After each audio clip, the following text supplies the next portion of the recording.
biar terang gitu. Mana Aman ini. Keburu malam. Takut keberuan.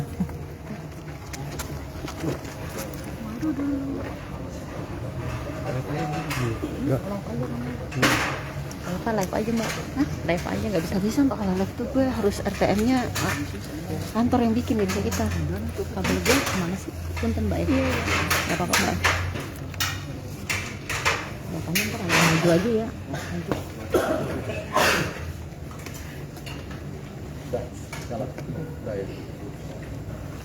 Mana biar terang. Udah kalau di Zoom ya di sini. Udah sini. Gue mereka juga nggak ada. Nggak usah repot penting. Nah, alhamdulillah. Kelihatan kan jadi gantengnya. Agak maju bapak. Nah, Pak geser sini Pak. Lampunya pencahayaan. Oke. Oke, yuk. Baik, assalamualaikum warahmatullahi wabarakatuh. Mbak, jangan tinggi-tinggi. Selamat malam dan salam sejahtera untuk kita semua yang terhormat Bapak Wakapolresta Serang Kota dan rekan-rekan media yang kami cintai. Hari ini Polda Banten bersama dengan Polresta Serang Kota akan sharing informasi publik tentang upaya paksa yang telah dilakukan oleh penyidik Satuan Reskrim Polresta Serang Kota terhadap tersangka inisial NM.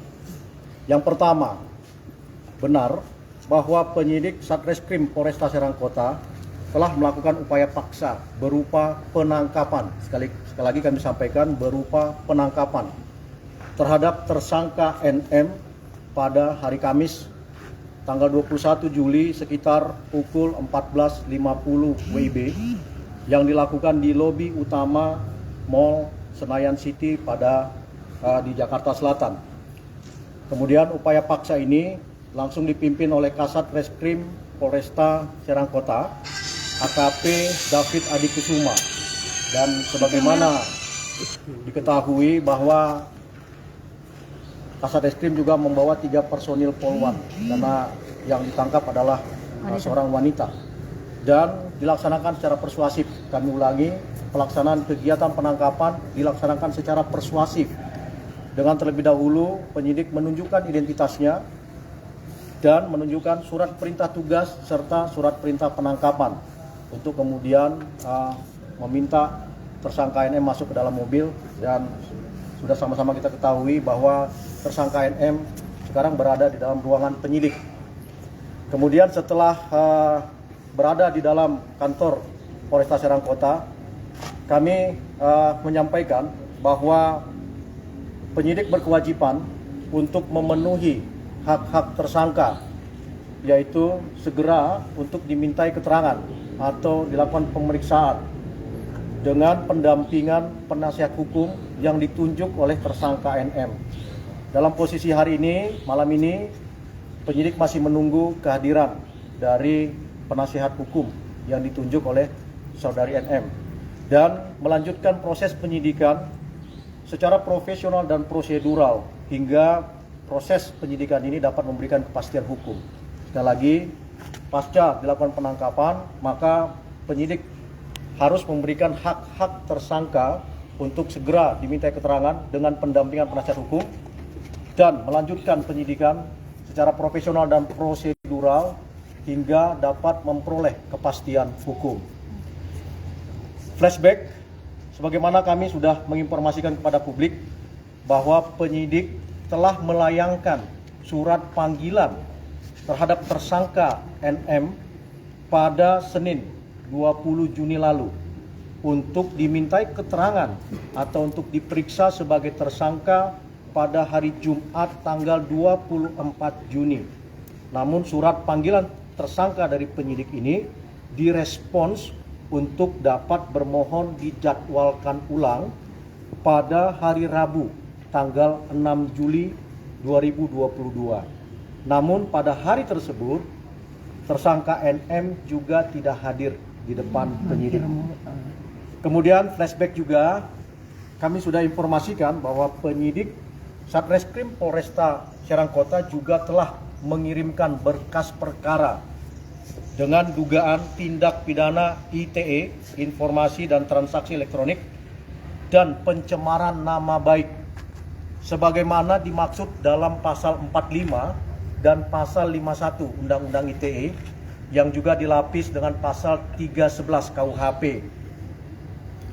Pengiriman berkas telah dilakukan pada Selasa tanggal 12 Juli lalu dan ditindaklanjuti dengan penggeledahan dan penyitaan berupa alat bukti 1 unit device iPad merek Apple dari kediaman tersangka NM di Pesanggerahan, Jakarta Selatan, dan pelaksanaan penggeledahan serta penyitaan ini tentu saja sesuai dengan pasal 33 dan pasal 38 Undang-Undang Nomor 8 Tahun 1981, yaitu telah memperoleh izin penetapan penggeledahan dan izin penyitaan dari Pengadilan Negeri Jakarta Selatan masing-masing tanggal 4 Juli dan tanggal 7 Juli 2022. Kemudian adapun pertimbangan penyidik untuk melakukan upaya paksa berupa penangkapan terhadap tersangka NM adalah pada sikap tersangka NM yang cenderung tidak kooperatif selama penyidikan.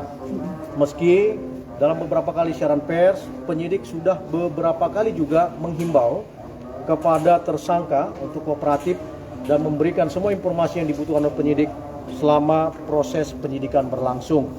Jadi ini yang bisa kami sampaikan sebagai informasi publik, dan kami buka untuk tanya jawab hanya sebentar. Kami persilakan. Kita akan ditangkap, Pak. Berarti akan ditahan langsung, Pak, atau gimana? Penyidik tentu saja sesuai hukum acara pidana dalam masa penangkapan akan berlangsung 24 jam dan menjadi kewenangan dari penyidik untuk bisa melakukan penahanan atau tidak melakukan penahanan pasca 24 jam tersebut. Next, silakan.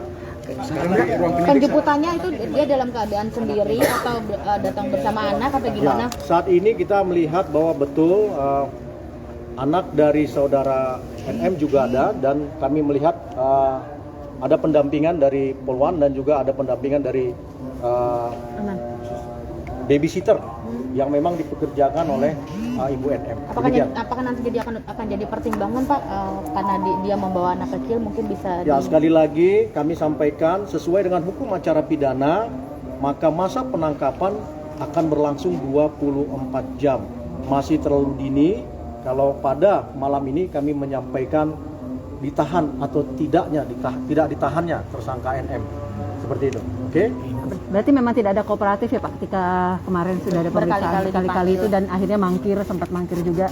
Ya, kami tegaskan sesuai dengan histori dari timelining penyidikan, pemanggilan sudah dilakukan pada tanggal 20 untuk kemudian diperiksa tanggal 24, tetapi ada permintaan untuk diundur pada tanggal 6 Juli, benar, Rabu.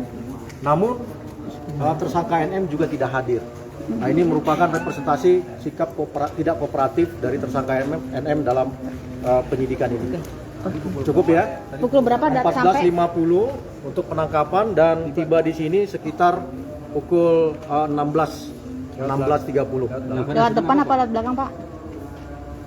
Kalau informasi itu penyidikan tetap berada di kantor polisi. Oke. Cukup ya? Pak, tadi reaksi dari NM sendiri ketika ada penjemputan penangkapan itu sendiri, reaksinya apa sih, Pak? Ya, kami ulangi bahwa penangkapan itu dilakukan secara persuasif. Tidak ada kekerasan.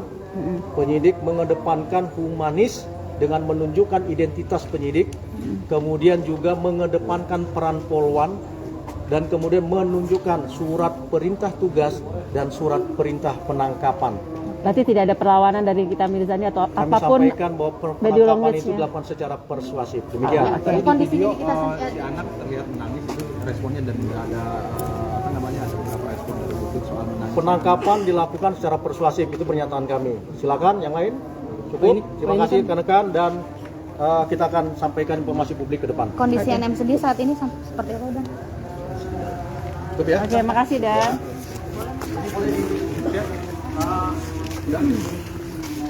Jadi sudah di foto dulu,